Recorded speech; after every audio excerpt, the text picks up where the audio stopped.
véritablement un hommage à François Morellet, mais un hommage que nous tenions à contextualiser. François Morellet a été inclus dans une exposition extrêmement importante au Musée d'Art moderne de New York dès 1963. Une exposition intitulée The Responsive Eye, consacrée exclusivement à cette question de l'art optique et parfois aussi de l'art kinétique.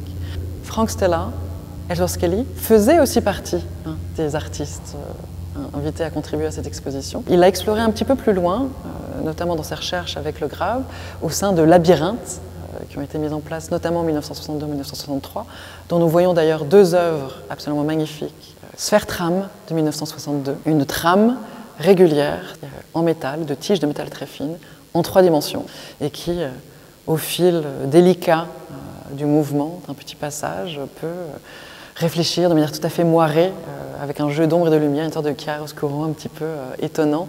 Une exploration qui a aussi été présente avec son adoption du néon, un médium absolument roi chez François Morellet, mais qui n'efface en rien naturellement la combinaison avec d'autres matériaux. Une pièce historique, fantastique, en 1963, qui, là encore, s'intégrait dans une installation immersive, collective, avec le grave, dans lequel il montre 4 panneaux, trames de tirets, dans les 4 directions régulières de la ligne, horizontale, verticale, diagonale de gauche à droite, puis de droite à gauche, qui chacune ont un rythme régulier, mais ce rythme est déclenché entre les 4 panneaux de manière interférente.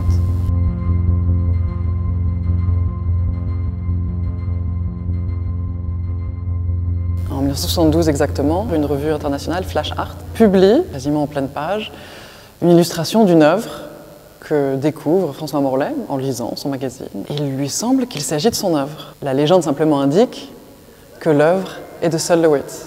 Pourtant, le point de départ, la démarche ou le processus n'est pas nécessairement le même.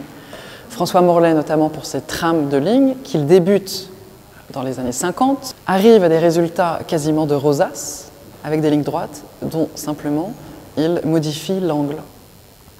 Et en 1972, donc bien plus tard, le grand artiste américain Sol LeWitt, père fondateur de l'art conceptuel, arrive à des résultats extrêmement similaires. En 1973, un espace d'annonce qui devient quasiment un espace éditorial, mais à l'insu du rédacteur en chef de l'époque. Une galerie allemande de Bochum, qui représente notamment François Morellet, se révolte réellement, avec une certaine violence, contre ces similitudes et croit voir dans ces ressemblances du plagiat. On a l'impression qu'une réelle fracture transatlantique se met en place, avec peut-être un certain chauvinisme américain. Sol LeWitt, très affecté par cette accusation, qui la prend au sérieux. Sol LeWitt répond donc que dans un 3e numéro de Flash Art, avec une lettre très belle, qui essaye avec sérénité de se confronter à ces questions. Je crois que les 2 artistes, d'ailleurs, n'ayant quoique jamais échangé directement, ont fait la paix avec cette question. Et LeWitt, tout de même très respectueux et admiratif d'ailleurs du travail de François Morellet, 5 ans plus tard, en 1978, à l'occasion de sa grande rétrospective au MoMA de New York, dans son catalogue, inscrit à la page de l'illustration de cette même grille, de cette même trame, qu'il respecte beaucoup le travail de François Morellet. Il dit qu'il trouve que c'est un very able artist, quelqu'un d'extrêmement capable, de très solide, et qu'il regrette cette polémique malheureuse. L'exposition Cholet New York, réellement, connaît ces 2 chapitres, ces 2 pendants qui valent en tant que tels. Il n'y a pas d'ordre de la visite. Il se trouve que nous avons un autre cas qui a été un peu moins polémique, mais qui est tout aussi déroutant dans ses similitudes formelles.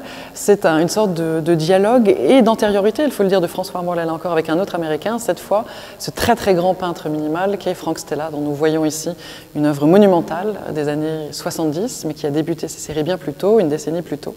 François Morellet qui s'intéresse à ces carrés concentriques, habités, animés par une déclinaison de gamme chromatique, s'y était intéressé lui-même dès le milieu des années 50. Une intériorité tout à fait étonnante que l'on connaît assez peu.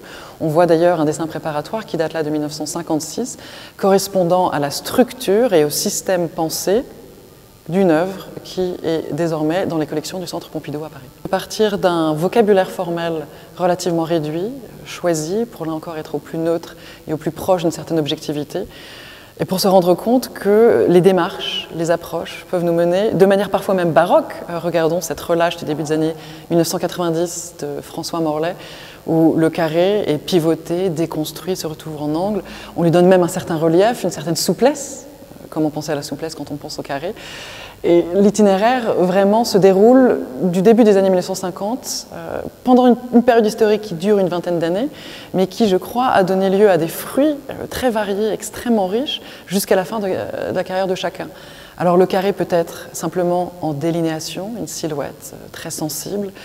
Le jeu sur l'espace négatif, je pense notamment à cette œuvre sans titre de Fred Zandbach, magnifique, qui est un prêt du FRAC Bretagne, ou alors toutes les possibilités en 3 dimensions de ne pas faire un cube. Ce qui est intéressant, c'est non seulement la question du paradoxe, essayer d'épuiser toutes les combinaisons possibles d'une antifigure. Les Incomplete Open Cubes de Sol Lewitt. Nous en avons ici 2 exemples qui nous viennent de New York également. Ou alors un carré en trompe-l'œil, où cette fois c'est la matérialité de la toile qui va venir jouer un peu avec la perception que l'on peut en avoir. Ici, Red, Yellow and Blue de Ellsworth Kelly, que l'on connaît bien sûr très bien pour ses shaped canvas, le fait de travailler la toile et de sortir du format carré. Et pourtant, le carré demeure une référence constante. Le carré réel physique et le carré rouge, il est suivi de ces 2 angles concentriques, là encore, d'emboîtement jaune puis bleu, mais l'œil très vite a l'impression que le petit carré rouge chevauche un carré jaune qui lui-même chevauche un plus grand carré bleu. Très tôt, François Morlet s'est intéressé en effet à l'espace architectural. Alors que ses œuvres, pendant les 10 premières années de sa pratique de maturité, qui a donc débuté en 1952, ses premières œuvres étaient de taille relativement modeste. 90% de ses toiles font 80 cm par 80 cm, carré naturellement.